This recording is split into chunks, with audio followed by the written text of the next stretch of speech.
नमस्कार, मैं हूं आपके साथ दिव्यांश वर्मा और आप देख रहे हैं पंजाब केसरी। डेमोक्रेटिक म्यूजिक और फेस्टिवल के खुश नज़ारे जो अचानक हिंसक हो गए। फ्रांस का मशहूर फेट दा ला म्यूजिक हर साल लाखों लोगों को संगीत और जश्न के लिए बुलाता है, लेकिन इस बार यह त्योहार जश्न नहीं बल्कि खौफ और दहशत बन गया। महिलाओं को भीड़ में सिरिंज से हमला किया गया, बेहोश किया गया, रेप जैसी वारदात को अंजाम दिया गया और सड़कों पर मचा खूनी हिंसक तांडव। एक के बाद एक खबरें आ रही हैं इस जगह से जो रोंगटे खड़े कर देने वाली है। आज हम आपको इस पूरी सनसनीखेज घटना की गहराई में ले चलते हैं, जहां अगर आप भी महिलाओं की सुरक्षा को लेकर चिंतित हैं तो यह वीडियो अंत तक जरूर देखें। हर साल 21 जून को फ्रांस में एक फेस्टिवल होता है, एक म्यूजिक फेस्टिवल, जिसे फेट डे ला म्यूजिक मनाया जाता है। इसे कहा जाता है जो कि फ्रांस का काफी लोकप्रिय म्यूजिक फेस्टिवल है और ये एक ऐसा त्योहार है जिसमें पूरा देश संगीत में डूब जाता है। सड़कें, पार्क और कैफे, हर जगह लाइव परफॉर्मेंसेस होते हैं, लाखों लोग इसमें शामिल होते हैं। लेकिन 2026 का यह फेस्टिवल इतिहास में सबसे काला दिन बन गया, सबसे काला त्योहार बन गया। एक ऐसा संगीत का त्योहार जो आने वाले कई सालों तक दुनिया को याद रह जाएगा। पेरिस के साथ साथ पूरे फ्रांस में जश्न की जगह हिंसा का माहौल छा गया, सिर्फ इस त्योहार की वजह से। सबसे डरावनी बात तो यह है कि महिलाओं पर सिरिंज से हमले किए गए। मीडिया रिपोर्ट्स की बात की जाए तो पेरिस के बुलेवार्ड डे ला मेलेडिन समेत कई जगहों पर महिलाओं ने शिकायत की कि भीड़ में किसी ने उन्हें सिरिंज चुबो दी और किसी ने बदसलूकी की। कुछ ऐसी अश्लील हरकतें की गई जो बिल्कुल निंदनीय है। एक महिला को सिरिंज लगने के बाद बेहोश किया गया और उसे इमरजेंसी में भर्ती कराया गया, लेकिन उसके पहले उसके साथ जो हुआ वो दर्द उस महिला के अंदर छिप गया। डॉक्टर जांच कर रहे हैं कि सिरिंज में कोई नशीला पदार्थ था या खतरनाक केमिकल।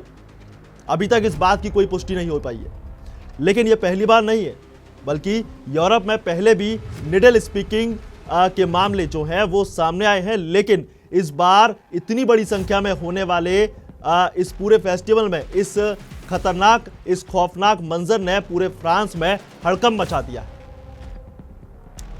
सिरिंज अटैक के साथ साथ यौन हिंसा जैसे अपराध को भी अंजाम दिया गया। कई मामले ऐसे भी सामने आए जिसमें पुलिस के पास रेप और यौन उत्पीड़न की शिकायतें दर्ज की गई। कुछ रिपोर्ट्स में यह भी कहा गया कि पीड़ितों में नाबालिग लड़कियां भी शामिल हो सकती हैं। भीड़ का फायदा उठाकर अपराधी बेखौफ घूम रहे थे। महिलाएं अब ये सोचकर डर रही हैं कि अगली बार फेस्टिवल में जाना सुरक्षित है या नहीं। यह सिर्फ सिरिंज और रेप तक सीमित नहीं था, बल्कि पेरिस के चातलेट इलाके में चाकूबाजी, मारपीट और झड़पें शुरू हो गई। सकरी सड़कों पर इतनी भीड़ थी कि लोग कुचले जाने से डर रहे। एक ब्रिटिश पर्यटक ने बताया कि हालात इतने ज्यादा बेकाबू हो गए, इतने ज्यादा खतरनाक हो गए थे कि हमें निकलने का रास्ता तक नहीं मिल रहा था।